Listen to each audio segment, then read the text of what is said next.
आहे संजना जोशी.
राज्य जलतरण किंवा सिंधुदुर्ग जलतरण टीम आहे, याला फार महत्त्वाचं आहे की त्यांचं जे काम आहे हे वाखाणण्याजोगं आहे.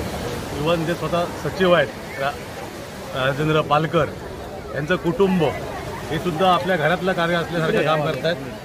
त्यामुळे ही स्पर्धा आणि ह्या टीममधला प्रत्येक माणूस आपला वाटा उचलत असतो. त्यामुळे स्पर्धा होते आणि स्पर्धा यशस्वी व्हायला स्पर्धक भाग घेतात. म्हणजे आपल्या मानवी भाषेत सांगायचं तर समुद्राच्या तटापासून ते घाटाच्या माथापर्यंत सगळे लोक येत आहेत आणि ते फार म्हणजे तन मन धन देऊन या स्पर्धेत भाग घेतात. त्यामुळे मालवणचं चिवला बीचचं नाव हे जगभर झालंच आहे. पर्यटन वाढतं आहे आणि महत्त्वाचं समाधानाची गोष्ट तुम्ही विचारलं, हे 12 वर्षाचं तप आम्हाला फळायला आलं आहे की प्रथमच सिंधुदुर्ग जिल्ह्यातला एक स्पर्धक भाग्येश पालव आणि तो आमचा सिंधुदुर्ग जिल्ह्याचा आणि मालवण तालुक्यातला आहे, या दशकृषीतला आहे. त्याने नंबर पटकवलेला आहे. म्हणजे कुठेतरी आम्ही केलेल्या कामाची आम्हाला पोचपावती मिळते आहे आणि त्याच्यासाठी सिंधुदुर्ग जलतरण संघटना आहे त्यांची फार मेहनत आहे. ह्याच्यापूर्वीचे जे अध्यक्ष झाले की आता आम्ही आहोत, ही टीम आहे. हे आपल्या घरातलं काम समजून ही जेव्हा स्पर्धा नियोजन होतं त्या दिवशी अग्निशोध जत्रेचं स्वरूप असतं तर प्रत्येकजण आपलं काम करतो आहे. अग्निशोध जत्रा डिक्लेअर झाली की जसं ते काम सुरुवात होतं त्याप्रमाणे आपलं काम होतं आहे आणि हे फार महत्त्वाचं आहे. ह्याच्यात प्रत्येकाचा वाटा आहे. तिथे मालवणचे हॉटेल व्यावसायिक असतील, पत्रकार असतील, त्या स्वतः खेदाची बाब म्हणजे जास्त कोण भाग घेत नाही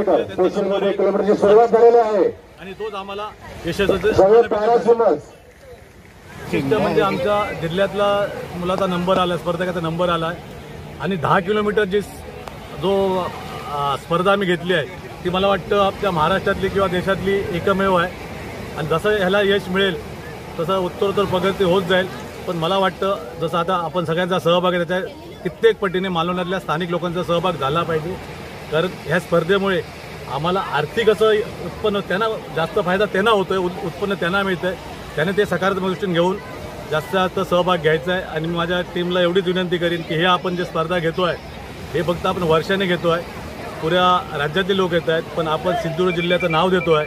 त्या सिंधुदुर्गातल्या सुद्धा स्पर्धा इथे झाला पाहिजे त्याची काल बी सकारात्मक चर्चा सचिव श्री पालकर साहेबांनी केलेली आहे की 6 महिन्यानंतर आपण मालवणातल्या टीम आहेत त्यासाठी मालवणातले जे लोकल लोक आहेत त्याने प्रतिसाद दिला पाहिजे तरी स्पर्धा यशस्वी होईल आणि या स्पर्धेचं चांगलं यश आहे. पण त्याचा इथल्या लोकल लोकांना फायदा होतो मला वाटतं. तो त्याने किती सकारात्मक घ्यावा हा त्यांचा प्रश्न आहे, नाही ते सुतच राहणार. त्या स्पर्धकाबरोबर स्पर्धा आयोजन करणाऱ्याचं पण आहे. समजा आम्ही त्यांना चान्स दिला, स्पर्धा आयोजित केल्या म्हणून त्याने भाग घेतला, म्हणून त्यांना यश मिळालं, तर त्यांचं आम्ही स्पर्धकांचं अभिनंदन करतो. आणि 2च मुलं आली पण आणखी अशा मुलांनी जास्त नंबर काढावेत या त्यांच्यावर आमचं पण यश आहे. स्पर्धा वाढीच्या दृष्टीने आमचं म्हणणं आम्ही बोलतो चंडू तुमच्या ह्याच्यात ठेवलेला आहे की स्थानिक लोकांनी भाग घेणं महत्त्वाचं आहे. आज एक तो भाग्येश पालव आला, तसे अनेक असे लोक आले पाहिजे तिथे, हे फार महत्त्वाचं आहे. सुरक्षा करा ही महत्त्वाची लहान मुलांची. माझं करिअर 35 वर्ष अगोदर स्टार्ट झालं या लाईनीत आणि त्या करिअरमध्ये आतापर्यंत मी 29 कंट्री फिरून झालो आहे आणि त्या 29 कंट्रीमध्ये मी लाईफ सेव्हिंगचे कॉमनवेल्थ आणि लाईफ सेव्हिंगचे वर्ल्ड चॅम्पियनशिपचा एक ऑफिशियल असून लेवल 5ला एकमेव ऑफिशियल आहे इंडियामधला. आणि मी बाहेर जे काही शिकलो आहे ती वस्तू इथे आपल्या लोकल लोकांना कसं त्याचा फायदा व्हावं त्या सगळ्या गोष्टी आम्ही करतो आहे. आणि त्यामुळं आपण असं यंत्र वगैरे जे आहेत आमची बोटी वगैरे आहेत यावर्षी आम्ही आमच्या असोसिएशनच्या माध्यमातून आमची स्वतःची एक IRB स्वतः घेतलेली आहे. आणि अशीच आम्ही आणखीन इक्विपमेंट्स वगैरे जे आहेत त्या स्पर्धाला व्यवस्थितपणे पार करायला जे आम्हाला लागतील त्या इक्विपमेंट जर आम्ही जमा करून गोळा करून घेतले आहेत. तुम्हाला ह्या स्पर्धेला जे 2 IRB लागलेले आहेत ते मी पुरावा केलेला आहे. यानंतर आणखीन बाकीचे जे स्पर्धक म्हणजे लाईफ सेवर आणि जे आणले आहेत तुम्हाला सांगतो की 8 लोक मी चेन्नईवरनं मागवलेली आहे. ती एक चेन्नईची टीम इथे उपस्थित झाली आहे लाईफ सेव्हिंगसाठी. आणि हे सगळे मांजलेले आणि खूप चांगले असे लाईफ सेवर आहेत. ते सर्टिफाईड आहेत. आणि मुंबईला माझा स्वतःचा एक चांगला सेटअप आहे. त्या सेटअपली सगळी माणसं इथे घेऊन येतो. ह्यासाठी घेऊन येतो की इथे ही स्पर्धा व्यवस्थित आणि चांगल्यापैकी विदाऊट म्हणजे कुठलाही इन्सिडेंट ॲक्सिडेंट हे घडू देऊ नाही अशी आमची अपेक्षा असते. आणि जेव्हा पण अशी म्हणजे स्पर्धा व्यवस्थित पार होते मला त्याचा खूप आनंद होतो. आणि म्हणजे ह्या संस्थेला काही न अपेक्षा करता ह्या संस्थेबरोबर मी व्यवस्थित जोडून राहायचा माझा प्रयत्न आहे. आणि राजू पालकर आणि त्यांची जी टीम आहे त्यांनी मला एक स्टेज दिलेला आहे. त्या स्टेजवर मी परफॉर्म करायचा माझा संपूर्ण प्रयत्न असतो.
विजेता ठरलेल्या या ग्रुपचा गुप्ता ठाणे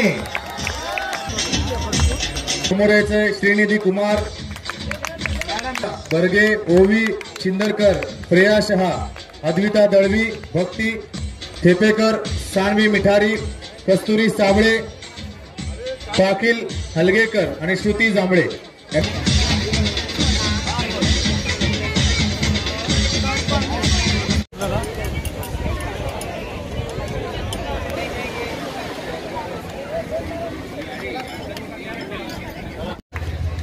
तपन पाणीगिरी सर स्टेजवरती यायचंय.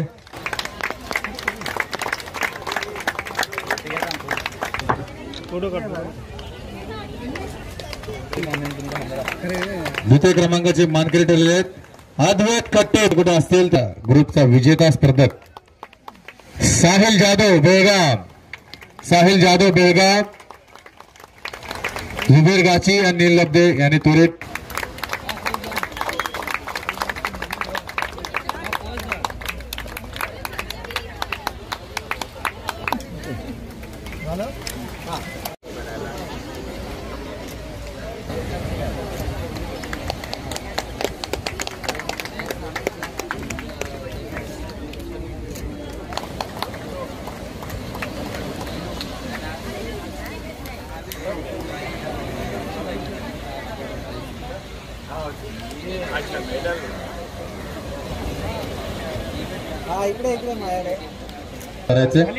आपण 1 किलोमीटर याच्या विजेता स्पर्धकांना पुढे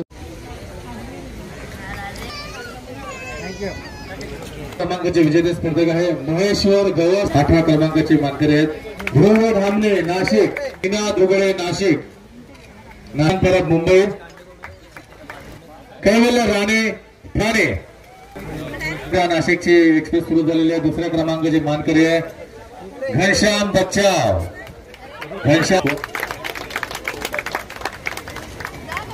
क्रमांकाचे मानकरी आपल्या क्रमांकाचे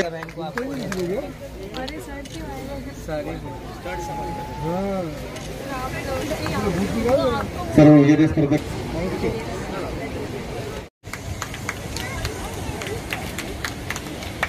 प्रथम क्रमांकाची मानकरी ठरलेली आहे रेवा निखिल परब ठाणे. सत्कार होतोय 10 किलोमीटरच्या 6 विजेत्या स्पर्धकांपैकी ठाण्याचे 4 विजेत्या स्पर्धकी ठरलेल्या आहेत.